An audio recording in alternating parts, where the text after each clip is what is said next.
No one helped the Korean Mafia boss until the waitress greeted him in Korean. The old man shivering in the doorway of New York's most exclusive restaurant, Aurelia, looked like he had lost everything. His coat was torn, a relic from a forgotten decade. His boots were caked in mud, and the staff eyed him as if he were a contagion. They laughed, they pointed, and they told him to get lost. They didn't know that the man standing in the rain wasn't a beggar. He was Mr. Kwon, the ruthless and powerful Korean mafia boss, head of the city's most formidable syndicate. He was testing them. Only one person, a struggling 22-year-old African waitress named Amara, saw a human being instead of a nuisance. When she offered him a gentle smile, she didn't just earn a tip. She started a war that would scorch the city. This is the story of how one act of kindness saved a life and ended a dozen others. The rain in Manhattan that Tuesday wasn't just rain. It was a punishment, lashing against the floor-to-ceiling glass windows of Aurelia, the kind of restaurant where a bottle of water cost more than most people's hourly wage. Inside, the air smelled of truffle oil, expensive perfume, and old money. Outside, the city was drowning. Amara adjusted her apron, a simple white dress and red vest, wincing as she tightened the strings. Her lower back throbbed. She had been on her feet for 10 hours straight, covering a double shift because the hostess had called in sick again. Amara didn't have that luxury. She had rent due, a maxed-out credit card, and a grandmother in a nursing home whose medication costs were rising faster than her tips. Table 4 needs a refill on the Pinot. A voice snapped behind her. Amara jumped, turning to see Gregory, the floor manager. Gregory was a man who wore suits that were too tight and a cologne that was too strong, managing the restaurant with a sneer. "I'm on it, Gregory," Amara said, forcing a smile. "And fix your hair. You look like you walked here in a wind tunnel." "This is Aurelia, not a diner," Gregory hissed before spinning on his heel to greet a senator. Amara swallowed her pride, hurried to the bar, and made her rounds. The restaurant was buzzing, oblivious to the storm. Then the heavy oak front door creaked open. A gust of wind blew rain into the pristine foyer. Silence rippled through the dining room. Standing there was a man who looked like he had crawled out of a gutter. He was around 45 years old, hunched over in a heavy, waterlogged trench coat. His dark hair was plastered to his skull, and he was trembling violently. The hostess froze, panic flashing in her eyes. "Sir," she squeaked. "Sir, you can't be here." The old man looked up. His eyes were dark, scanning the area with a strange predatory intensity that didn't match his frail appearance. I only wish for a table," the man said, his voice raspy. "Just soup, please. It is cold." Gregory descended upon the scene like a vulture.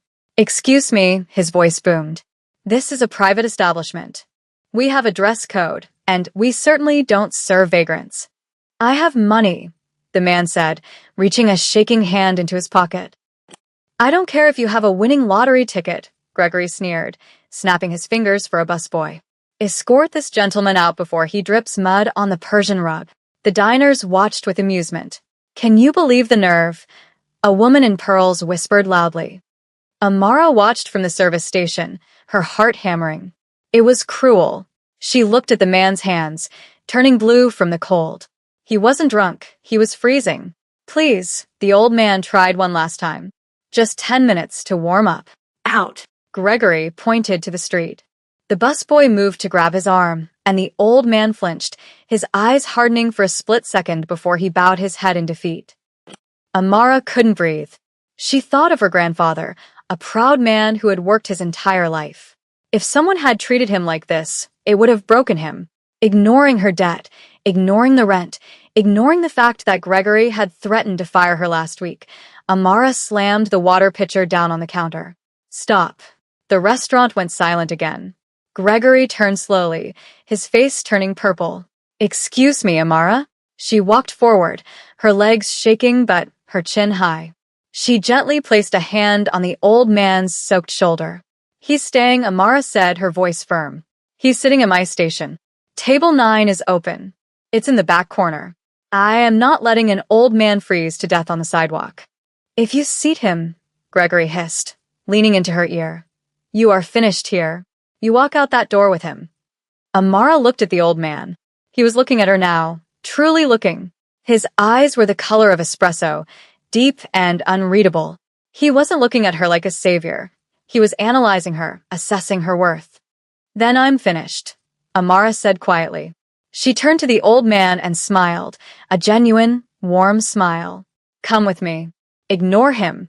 Let's get you some hot soup. Gregory was too shocked by the public insubordination to cause a scene. He would let her serve the bum, then fire her publicly at the end of the shift. On your head be it, he muttered. Amara guided the old man to the secluded booth in the back. She helped him off with his soaked coat. Underneath, he wore a black Mafia suit, frayed at the cuffs but surprisingly well-tailored, with a white collared shirt. Sit, she said softly. I'll bring you a warm towel. As soon as she was gone, the man's demeanor shifted. The trembling ceased. He reached into his inner pocket, not for a wallet, but for a small burner phone. No signal. He scanned the room, noting the exits, the staff, the security cameras. This was a man looking for a way out of a trap. Mr. Kwon, the formidable Korean mafia boss, had been ambushed 3 blocks away. His driver was dead, his bodyguards scattered. The Dalton crew had finally made their move.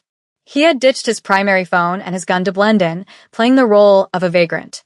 He needed shelter, and he needed to know if this girl was simply an idiot or an angel. Amara returned with a steaming towel and a bowl of lobster bisque. She hadn't wrung it into the system.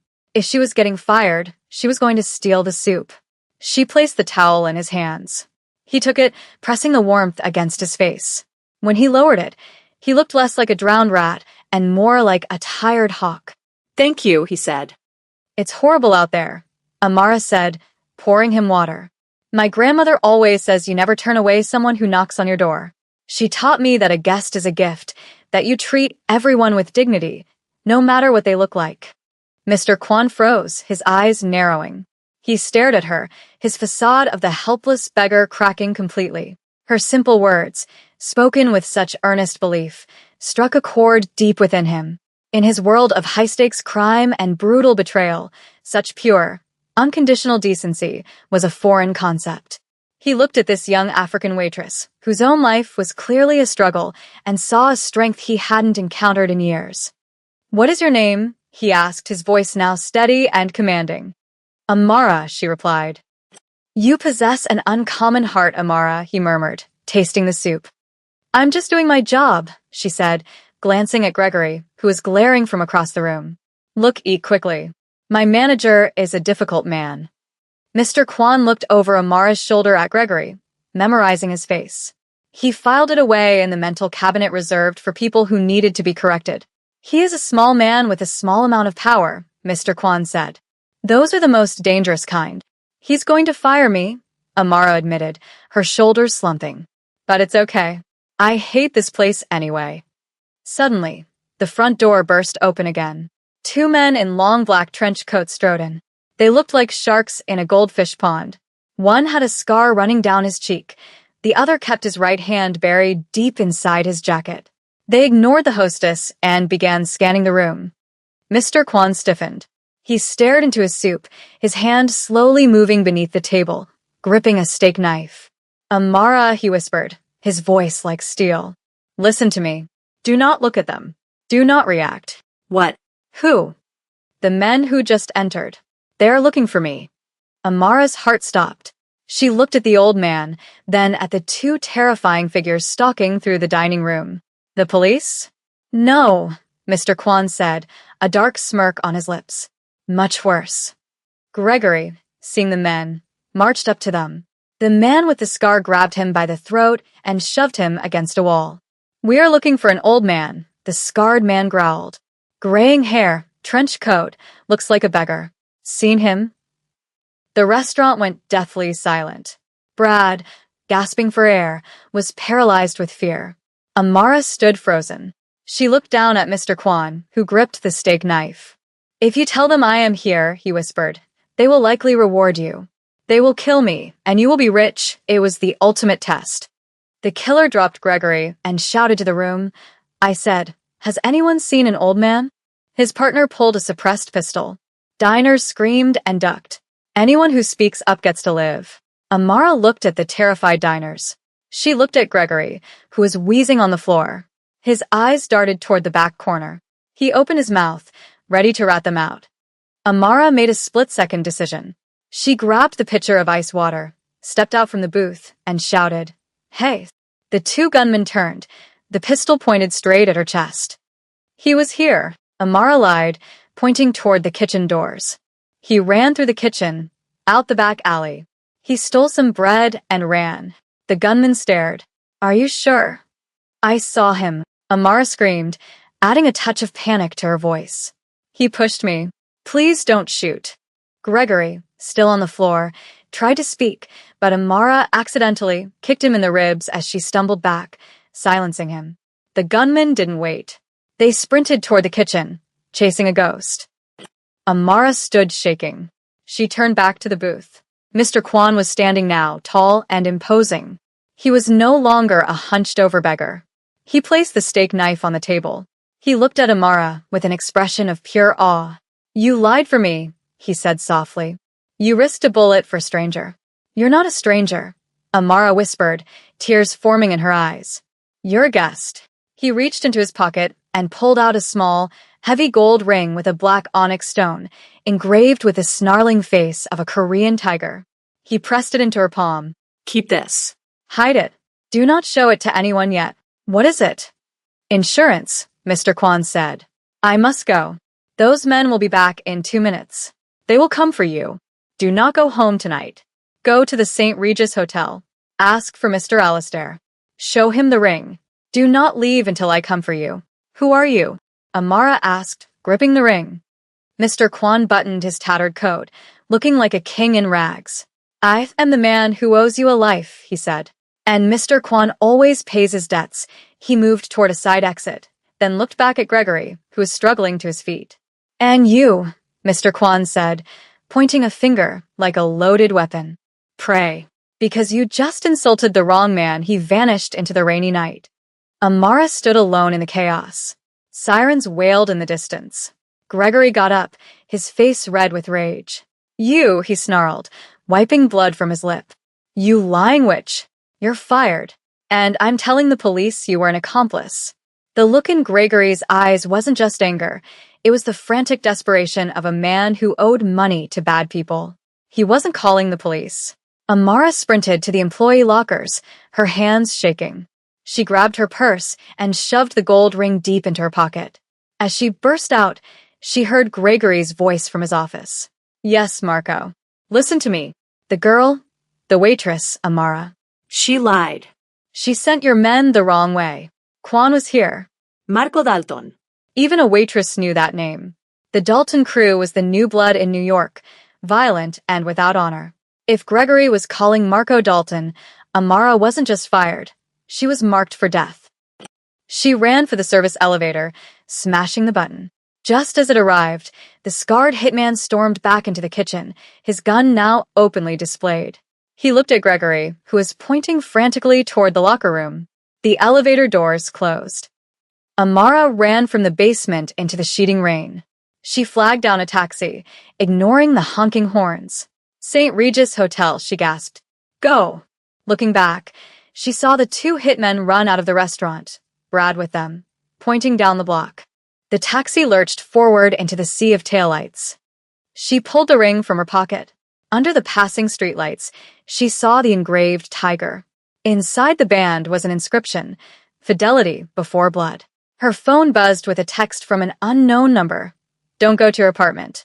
They're already there. Trust the ring." At the St. Regis, a palace of limestone and gold, a doorman stepped in front of her. "Can I help you, miss? Deliveries are around the back." Amara swallowed hard. "I need to see Mr. Alistair." "We have no guest or staff by that name," he said firmly. "Please," Amara insisted. "Mr. Kwan sent me." She held up her hand, turning the ring so the onyx tiger faced out. The doorman's face went pale. The arrogance vanished, replaced by terrified respect. "My apologies," he whispered, tapping his earpiece. "Code black in the lobby. Escort required immediately for a VIP." He held the door open. Two large men in suits appeared and flanked her, escorting her past the gawking patrons. The elevator doors opened before she pressed the button. A man in his 50s stood inside, impeccably dressed. Miss Amara, he said, extending a hand. I am Mr. Alistair. I believe you have something that belongs to my employer. Is he safe? Amara asked as the doors closed. Mr. Alistair smiled coldly. Mr. Kwan is unkillable, my dear. But tonight, you're the one we are worried about. Welcome to the sanctuary. The elevator ascended to an unlisted floor, a key card required for access. The doors opened into a sprawling apartment that was more of a war room than a penthouse. Bulletproof windows overlooked the city. Monitors showed camera feeds from every street corner for blocks, and men with submachine guns paced the hallways. You must be hungry, Mr. Alistair said. I have taken the liberty of ordering a steak and a change of clothes. Your size, I believe, is a 4-inch. How do you know my dress size? We are thorough, he said. Mr. Kwan values precision. Amara showered in a marble bathroom, washing away the fear. She found a black cashmere sweater, dark jeans, and leather boots laid out on the bed. They fit perfectly. When she returned to the living room, a steak and a glass of red wine were waiting. She ate voraciously. Where is he? She asked Mr. Alistair. He is concluding some business, he replied, turning on a large television. A breaking news banner scrolled across the screen. Explosion at Midtown restaurant. Flames shot from the windows of Aurelia. No one was inside, Mr. Alistair said calmly, except perhaps for the rats. Mr. Gregory was found in the alleyway before the fire started. Police are calling it a robbery gone wrong. Very tragic. He seems to have slipped and fallen on several bullets. Amara felt sick. You killed him. We didn't do anything, Miss Amara, Mr. Alistair said seriously. The Dalton crew held the lease on that building. They burned it to destroy evidence. Gregory was their liability. They cleaned up their own mess. That is the nature of working for men like Marco Dalton. The penthouse door opened. Mr. Kwan walked in. He was shaved, wearing a charcoal 3-piece suit that cost more than Amara's childhood home. He was the powerful Korean Mafia boss she'd heard whispers about. He moved with the power of a locomotive, but his eyes softened when he saw her. Amara, he said, taking her hands. You are safe. You burned my workplace, she said, her voice shaking. I did no such thing, Mr. Kwan replied. Marco Dalton burned it. He thought I was still inside. He is a sloppy man. And he knows who you are, which is why you cannot go back home. Not for a while. My grandmother. Amara shot up. They'll go after her. Mr. Kwan held up a hand. Sit, Mr. Alistair handed him a tablet. On the screen was a live video feed of a private hospital room. In the bed, sleeping peacefully, was Amara's grandmother. A massive man sat in a chair next to the door. That is David, my nephew, Mr. Kwan said. He is the best bodyguard in the city. Your grandmother was moved to the Mount Sinai VIP wing an hour ago. All expenses are paid. Tears welled in Amara's eyes. Why? I just gave you soup. Mr. Kwan leaned forward. You didn't just give me soup, Amara. You gave me my life. The Dalton crew breached my security. My own advisor gave them my route. I was alone, unarmed, freezing. If you had pointed me out, I would be dead. The balance of power in New York would have shifted to men who sell fentanyl to children. You stopped that. He stood up, looking at the burning reflection of a city in the window. Tomorrow morning, I'm going to remind them why they fear me. And I need your help. The next morning, Mr. Kwan and his capos plotted a war. The Daltons are holding a victory dinner tonight at Il Palazzo, their headquarters, he said, pacing before a map. They think I am Ash. So we hit them there? Asked Milo, a burly enforcer. No, Mr. Kwan said sharply. Il palazzo is a fortress. A head-on attack is a bloodbath. We need to walk in. We need someone they don't recognize who can get close to Marco Dalton. All eyes turned to Amara. Me, she said. No, Mr. Kwan said immediately. It is too dangerous. They know my face, Amara argued, a strange, cold anger replacing her fear. But they don't know me. They think I'm just a waitress who got scared. They threaten my grandmother. I want my life back, Mr. Kwan. The only way to get it is to help you finish this. Mr. Kwan saw the fire in her eyes. What is your plan? They'll be hiring extra staff for the party, right? Yes, Mr. Alistair interjected. They requested 10 extra servers this morning. I'm a waitress, Amara said. Get me in as a server. I get close to Marco. I find a way to disable the back door security from the inside. Your men come in. Mr. Kwan stared at her for a long time. If they recognize you. They saw a girl in a sloppy uniform with wet hair for 10 seconds, Amara said. Make me look different. They won't see Amara, the waitress. They'll see whatever you want them to see. Mr. Kwan nodded slowly. Alistair, call the stylist. Get the makeup team. And get me a wire that fits in an earring. Tonight, we dine at Il Palazzo. The transformation took 3 hours. A stylist who usually worked for Vogue cut Amara's hair into a sharp, chic bob and dyed it raven black. Makeup highlighted her cheekbones and darkened her eyes. She put on the catering uniform, a short black skirt and a crisp white shirt, but Mr. Alistair's team made adjustments, sewing in a microphone and fitting her with a nearly invisible earpiece. When Amara looked in the mirror, she saw a dangerous, beautiful stranger. Perfect, Mr. Kwan said. There is a red button under the desk in the main office. Press it, and the magnetic locks on the loading bay disengage. My men will be waiting. If you feel unsafe, you say the word storm into the mic. We will crash the front gate. I will not let you die. I'm ready, Amara said. Il Palazzo was a gaudy mansion, all gold and velvet. The party was in full swing, thick with cigar smoke and arrogance.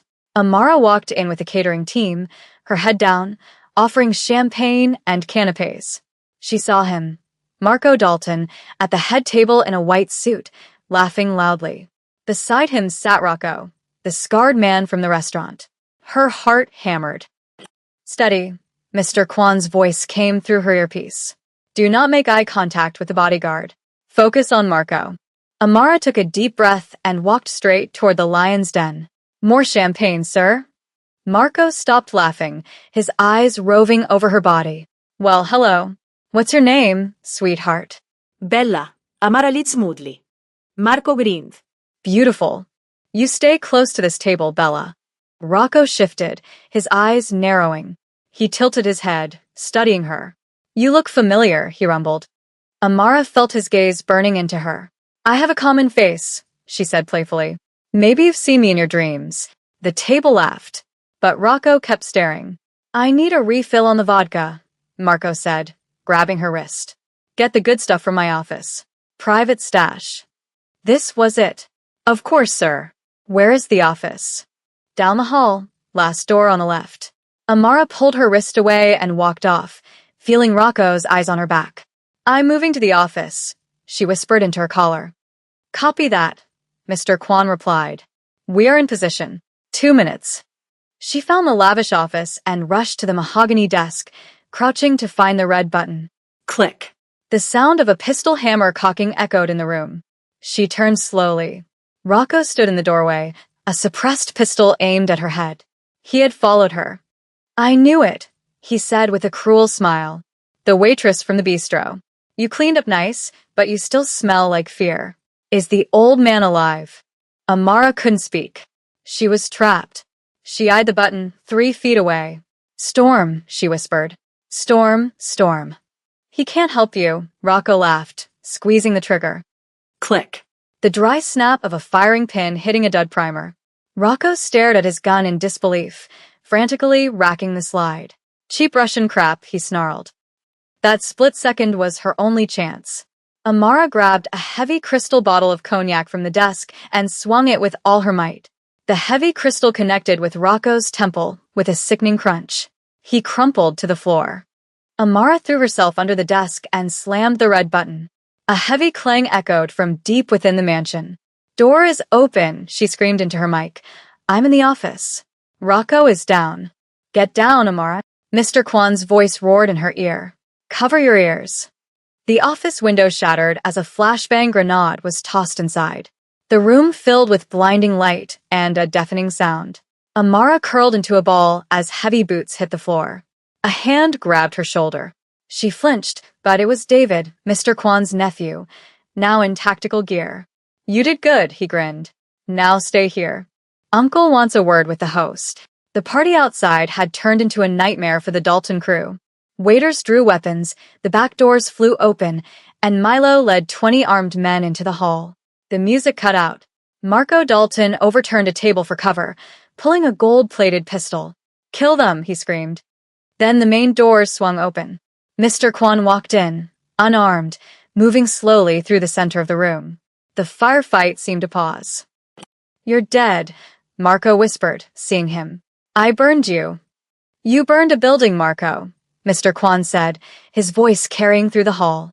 "You cannot burn a legacy. You broke the rules. You brought noise to the city. You threatened civilians." "She's a rat," Marco screamed, raising his gun. Before he could aim, a single shot rang out. Marco howled, dropping his pistol and clutching his ruined right hand. Mr. Alistair stood at the entrance to the hallway, lowering his smoking weapon. Amara stood beside him, pointing. "She is not a rat," Mr. Kwan said, walking up to the whimpering Marco. "She is the only person in this room with honor," he signaled to Milo. "Take him. The police will find him tied to a lamp post with a confession note. He will spend the rest of his life in a cage." Mr. Kwan turned to the terrified guests. "The Dalton family is dissolved. Go home." He walked over to Amara, who was finally letting the adrenaline leave her system. He draped his suit jacket over her shoulders. "The car is waiting," he said softly. "Let's go get your grandmother." 6 months later, the sun shone on a newly renovated building on 52nd Street. The charred remains of Aurelia were gone. In its place stood a building of rustic stone with flower boxes overflowing with basil. The sign above the door was hand-painted in gold leaf, "The Haven." "It looks good," a voice said behind her. It was Mr. Kwan, looking relaxed in a wool sweater and flat cap. The contractor finished early. Milo can be very persuasive. He handed her a thick envelope. "The deed. Free and clear. The building, the land, the business. It is all in your name, Amara." "I can't accept this, Mr. Kwan. It's too much." "You don't have a job," he corrected her. "You have a legacy. You saved my life. This isn't a payment. It's an investment." He pointed to the window, where the former hostess from Aurelia, now Amara's general manager, was arranging flowers. "You have the heart of a lioness, Amara. But you belong in the light, not in the shadows with me. This place will be a sanctuary. Good food, good wine, no gunmen." "Definitely no Gregory's," Amara laughed. "I will come by for the grand opening," he said, stepping toward his car. "I expect the best table." Table 9, Amara smiled. In the back corner, reserved forever. As the black car disappeared into traffic, Amara looked at her restaurant. She unlocked the front door and flipped the sign from closed to open. A couple walked up. "Excuse me," the man asked. "Are you open for lunch?" Amara smiled, the same warm smile that had saved a life in the rain 6 months ago. "Yes," she said. "Welcome to the Haven. Come in out of the cold." This story shows us the profound impact of empathy and the unexpected strength found in kindness. Amara's decision to help Mr. Kwan, a stranger everyone else scorned, was an act of pure compassion rooted in the lessons of her family. It was this simple, powerful choice that not only saved a life, but also gave her the courage to face down a crime syndicate and reclaim her own future. Her journey reminds us that true strength isn't about power or intimidation, but about persevering with your principles intact, and that one person's refusal to let the world harden their heart can change everything. What do you think of Amara's decision to lie for Mr. Kwan? Would you have done the same? Let us know your thoughts in the comments below. If you enjoyed this story, please subscribe to the channel for more videos. Thank you for watching.